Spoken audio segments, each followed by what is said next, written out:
Hey there, and welcome. Have you ever wondered if there are secret codes hidden in our language?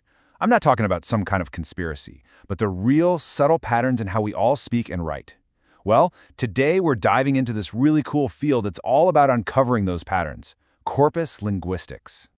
Now, before we jump in, I want to give a huge shout out. This entire explainer is based on the incredibly insightful work of Damar Singh Saud. And we also have to thank Holistic Education, the online platform that makes it possible to share this kind of knowledge. It's because of them we get to dig into this stuff with you today. Okay, so this is the question that really kicks everything off. For ages, right, we studied language by looking at grammar books or just going with our gut feeling. But what if?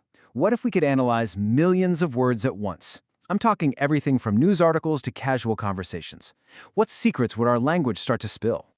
To even begin to answer that, we've got to look past the dictionary. Forget just the rules on a page. We need to dive into the messy, real, living language that people actually use. And that's exactly where we're headed. The key to all of this is something called a corpus. So what is it? Honestly, the best way to picture it is as a giant, searchable library of real language. We're not talking about made-up examples from a textbook.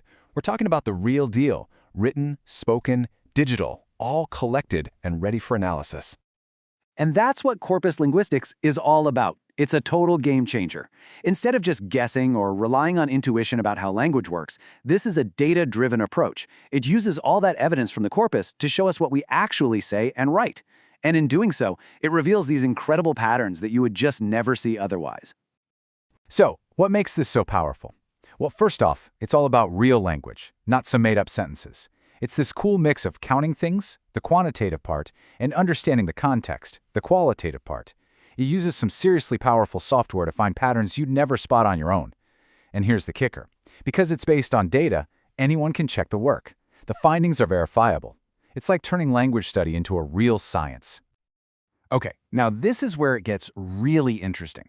When you start looking at language on this massive scale, you find out something amazing. Words aren't just thrown around randomly. They have habits. They have friends they like to hang out with. It's wild. Yeah, think about it like this. Words are a lot like people. They don't exist in a vacuum. Their meaning, their whole vibe, is shaped by the company they keep. And when certain words hang out together all the time, that creates a whole new layer of meaning that you won't find in any dictionary. Just look at this example. Check out the verb cause. What words does it hang out with? Death, problem, damage. Pretty negative stuff, right? Now look at provide. It hangs out with support, opportunities, care, way more positive. This isn't someone's opinion. This is what the data shows over and over. And that's huge. It shows how a simple word choice can frame something as either a huge problem or a great solution. There's a quote from the original work that just nails it. Meaning isn't just about the word. It's about the company it habitually keeps. That is such a powerful thought, isn't it? Okay, so if we can find these hidden friendships between words, what happens when we scale this up? What if we point this powerful lens at bigger things, like society, power, the ideas that shape our world? Well, that brings us to something called Corpus-Assisted Discourse Analysis, or CADA for short. It's basically taking the raw data crunching power of corpus linguistics and pairing it with the smart, critical thinking of discourse analysis. It's a way to figure out how our everyday language both reflects and, maybe even builds our beliefs and our society. And the process is pretty straightforward. Step 1, you gather your texts, maybe a ton of news articles or speeches. Step 2, you let the software do its thing and find the patterns, what's frequent, what words stick together. Step 3, you zoom back in and look at those patterns in their natural habitat. And finally, step 4, you put it all together and figure out, okay, what does this tell us about our society? And this is why it's so important.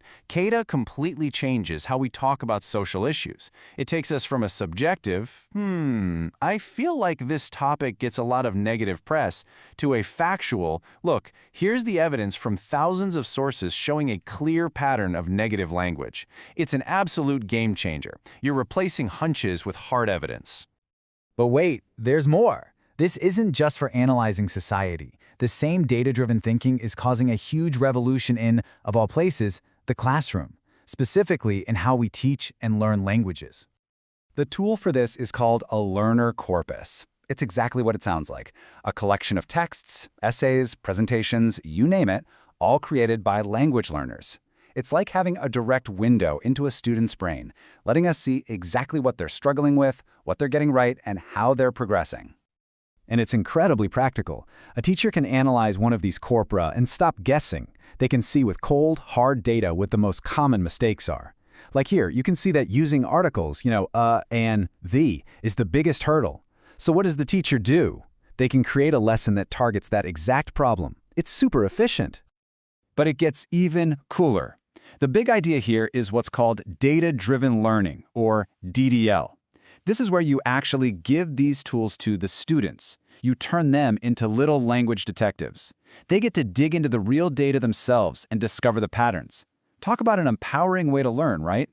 So the overall impact is just massive. When we base our teaching on what learners actually do instead of just what we think they should do, everything gets better.